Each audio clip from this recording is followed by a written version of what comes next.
हरिशरणम। भगवत धर्म के 5 मूलभूत सिद्धांत हैं जिन्हें भगवत धर्म के 5 स्तंभ भी कहते हैं। ये 5 स्तंभ हैं: एक ईश्वर नारायण, एकम शास्त्रम भगवद गीता, एकम लक्ष्यम दिव्यम सुखम, एक पंथा समन्वय योग, एक समाज जाति विहीना।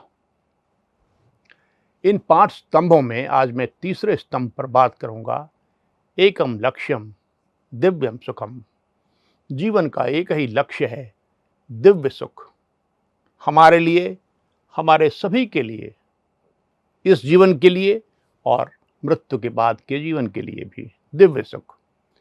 सुख में और दिव्य सुख में क्या फर्क होता है, हम आज ये समझते हैं। प्रत्येक मनुष्य का जीवन सिर्फ एक और एक लक्ष्य को अचेतन तौर पर समर्पित होता है, और वह है सुख, किसी भी प्रकार का सुख। किंतु दुर्भाग्य से वह यह समझ नहीं पाता, उसे मानसिक स्पष्टता नहीं रहती। और जब तक मनुष्य अपने जीवन में कोई स्पष्टता के साथ एक लक्ष्य निर्धारित नहीं करता, तब तक वह यहां से वहां डोलता रहता है, बहता रहता है। जब एक लक्ष्य निर्धारित हो जाता है और उसकी स्पष्टता आ जाती है, तो मनुष्य के अंदर यह क्षमता आ जाती है कि वह उस लक्ष्य को अधिक उपलब्ध होने की संभावना प्राप्त कर सके।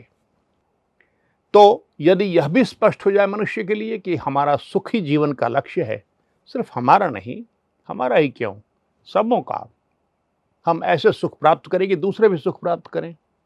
दूसरों को दुख देकर सुख तो प्राप्त करना नहीं है, ये उचित नहीं है।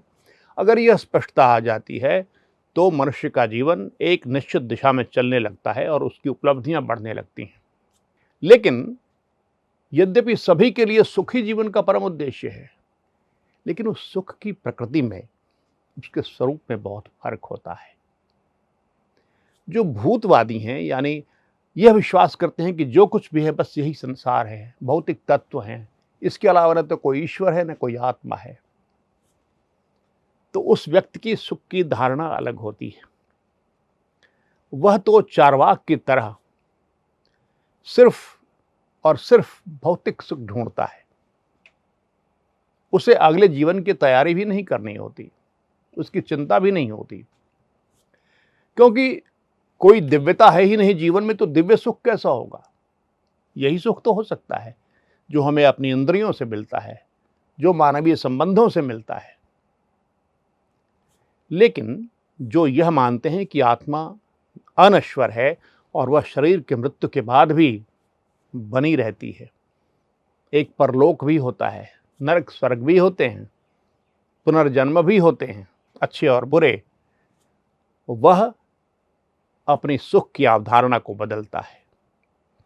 और जब हमें सुख क्या है और कैसे प्राप्त करना है इसका अन्वेषण करना हो, तो हमारा तो अंतिम मार्गदर्शन भगवद गीता ही कर सकती है, जो सिर्फ और सिर्फ इसी प्रश्न को संबोधित करती है कि दुखों का निरोध कैसे हो और आनंद की, स्थायी आनंद और सुख शांति की प्राप्ति कैसे हो। तो हम यह देखते हैं कि भगवद गीता के अनुसार दिव्य सुख क्या है और वह इस जीवन में और इसके बाद के जीवन में कैसे प्राप्त हो सकता है। पहले हम थोड़ी बात इस जीवन के बाद के सुख के बारे में कर लेते हैं। जो वेदवादी हुआ करते हैं या हुआ करते थे, उनके जीवन का अंतिम लक्ष्य क्या था? वह था स्वर्ग। यहां अनेक प्रकार के भोग करें, तप करें, सब कुछ करें, किंतु अंततः सबके माध्यम से पहुंचना कहां है? तो स्वर्ग। उस स्वर्ग में वो सारे सुख हैं, भौतिक सुख, इंद्रिय सुख भी हैं, जो यहां मिलते थे या नहीं मिल सके हमें, वो सारे इंद्रिय सुख भी वहां मिल जाते हैं, दिव्य सुख के अलावा। जब पुराणों की धारा उठी तो पुराणों ने स्वर्ग को बहुत ऊंचा नहीं माना और इंद्रिय सुख को भी उतना ऊंचा नहीं माना।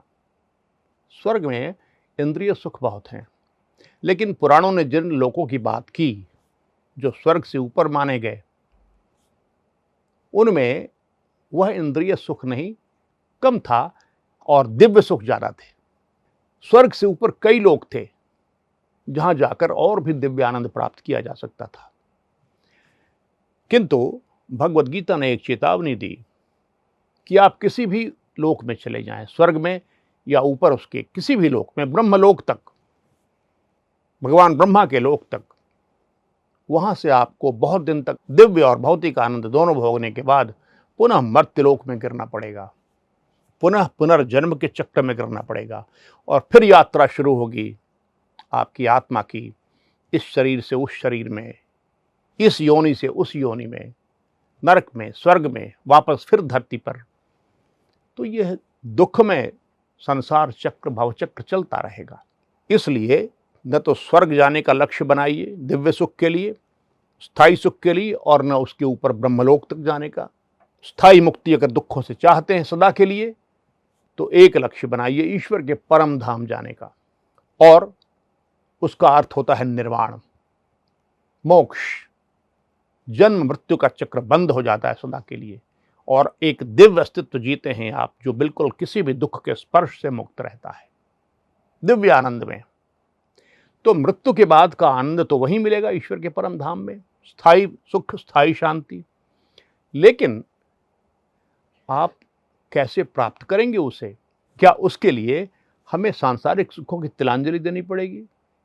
क्या एक पैर पर खड़े होकर तपस्या करनी पड़ेगी? अपने शरीर को तपाना पड़ेगा, कष्ट झेलने पड़ेंगे? नहीं नहीं, भगवान ने ऐसा कुछ नहीं कहा। वो तो कहते हैं कि आप शरीर को बिल्कुल मत तपाइए, क्योंकि तपाएंगे शरीर को तो उसके अंदर मैं भी तो बैठा हुआ हूं ना, आपकी आत्मा के रूप में मुझे कृष्ण करेंगे आप। वह तामसिक तप होता है। जो शरीर को कृष्ण करे, कैसा भी हो, तामसिक सात्विक राजसी तप, वह मुझे भी कृष्ण करता है। कहने का तात्पर्य यह है कि अपने शरीर को तपाना छोड़ दें। ये मत समझे कि यहाँ मैं तपूंगा तो वहाँ दिव्य सुख भोगूंगा। दिव्य सुख यहाँ भी भोगिए और वहाँ भी भोगिए। भगवान का ऐसा जीवन दर्शन है। तो यह दिव्य सुख यहाँ कैसे प्राप्त हो? क्या इस दिव्य सुख के लिए हम अपने इंद्रिय सुखों की तिलांजलि दे दें? नहीं, बिल्कुल नहीं। भगवान ने आपको किसी इंद्रिय भोग से रोका नहीं। उन्होंने सिर्फ आपसे ये कहा कि इंद्रिय भोग अधिक करेंगे तो दुख होगा। आप जानते हैं दुख कैसे होता है। अधिक भोजन करेंगे तो क्या दुख होता है बताएं आप? अस्पताल जाना पड़ता है। अधिक रतिकर्म करेंगे तो क्या दुख होता है? कई तरह की बीमारियां होती हैं, कई प्रकार के भावनात्मक संकट आते हैं आपके ऊपर में, कई तरह के कानूनी संकट आते हैं, उससे दुख ही दुख मिलता है फिर तो इंद्रिय सुखों को इस प्रकार भोगिए कि उससे दुख नहीं निकले। यानी संयम में रहिए, मर्यादा में रहिए, कानून के दायरे में रहिए। तो इंद्रिय भोगों से मना नहीं किया। उन्होंने सिर्फ इतना कहा कि वैसे ही भोगिए जैसे समुद्र में नदियां आकर मिलती हैं और समुद्र उससे क्षुब्ध नहीं होता, उसका स्तर बढ़ नहीं जाता, कम नहीं जाता, वह उनके वेग को सहज ही सहन कर लेता है। वैसे ही सारे इंद्रिय भोगों को वैसे ही भोगिए जैसे समुद्र नदियों को भोगता है। कितनी बड़ी बात है। तो ये बात हुई इंद्रिय भोगों की। लेकिन इंद्रिय भोग दिव्य भोग तो नहीं हुए। इंद्रिय सुख दिव्य सुख कैसे हुआ? इसको दिव्य सुख कैसे बनाएं? भगवान इसकी विद्या बताते हैं। और जब आप सभी इंद्रिय सुखों को, भौतिक सुखों को दिव्य सुख की ओर मोड़ देंगे तो वह जो दिशा होगी वह निर्वाण की दिशा होगी। मृत्यु के बाद भी आप दिव्य सुख भोग सकेंगे। ये कैसे होता है? इसके भगवान ने कई उपाय बताए। उन्होंने कहा कि जितने भी कर्म करें, जितने भी भोग भोगें, वो सब मुझे समर्पित करके भोगें, और जितने भी कर्म करें वो मेरे लिए करें।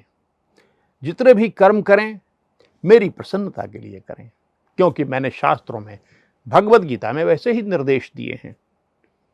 जो मुझे प्रसन्न करते हैं आपके कर्म, वैसे कीजिए। यदि आप इस प्रकार से सारे कर्म करेंगे, सारे इंद्रिय भोग भोगेंगे, वे ही इंद्रिय सुख दिव्य सुख बन जाएंगे।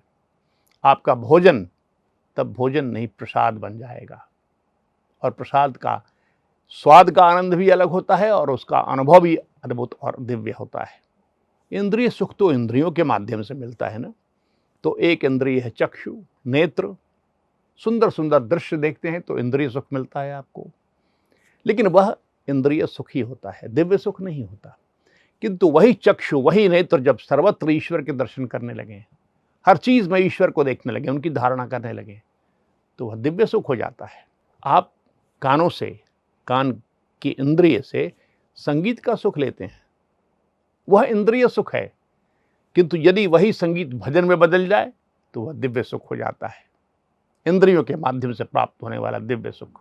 एक अन्य इंद्रिय होती है स्पर्श, जिससे स्पर्श का सुख मिलता है, और इस सुख का उत्कर्ष है रतिकर्म। रतिकर्म क्या है?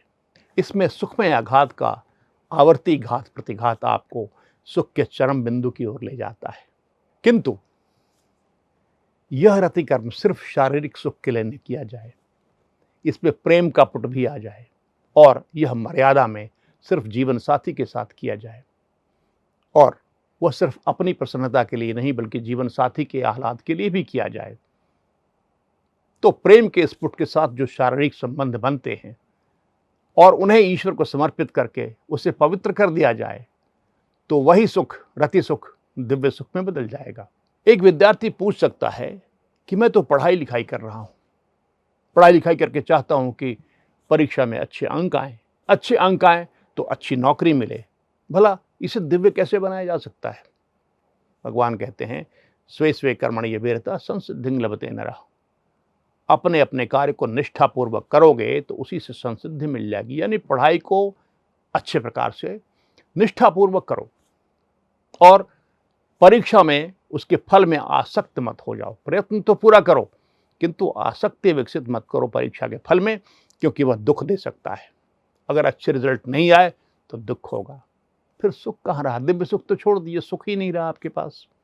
इसलिए प्रयत्न करोगे तो एक न एक दिन सफलता मिलेगी, निष्ठापूर्वक करोगे तो, और अनासक्त होकर करोगे तो वही सुख जो तुम्हें मिलेगा वह दिव्य सुख बन जाएगा। ईश्वर को समर्पित कर दोगे वह परीक्षा फल तो।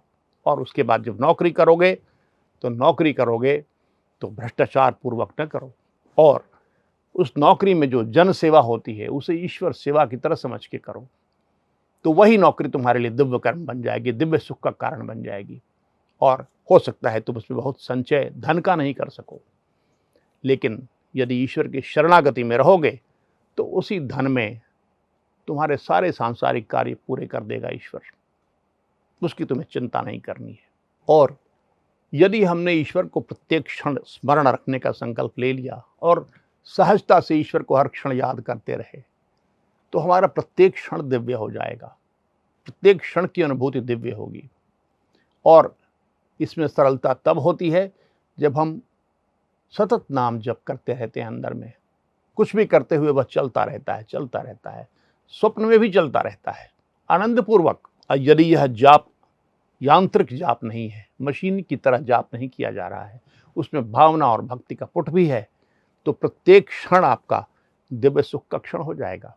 कोई ये पूछ सकता है कि यदि हमें स्मरण करना है ईश्वर का निरंतर, तो अच्छा है संन्यास ले लें हम, क्योंकि इतने सारे कार्यों के बीच में नाम तो भूल जाता है उनका। नहीं, ऐसा भगवान नहीं कहते।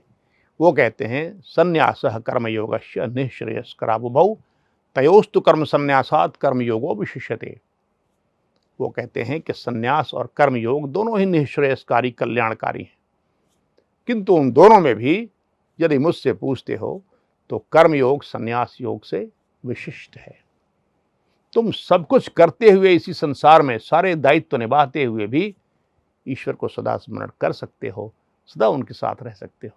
यदि आपने इस प्रकार से प्रत्येक क्षण को दिव्य सुख का क्षण बना लिया, जीवन को दिव्य बना लिया, तो यही वह दिव्यता है, यही वह दिव्य सुख है जो आपको स्थायी सुख शांति की ओर, निर्वाण की ओर, ईश्वर के परम धाम की ओर ले जाएगा मृत्यु के बाद। इसीलिए एकम लक्ष्यम दिव्यम सुखम। हरि शरणम।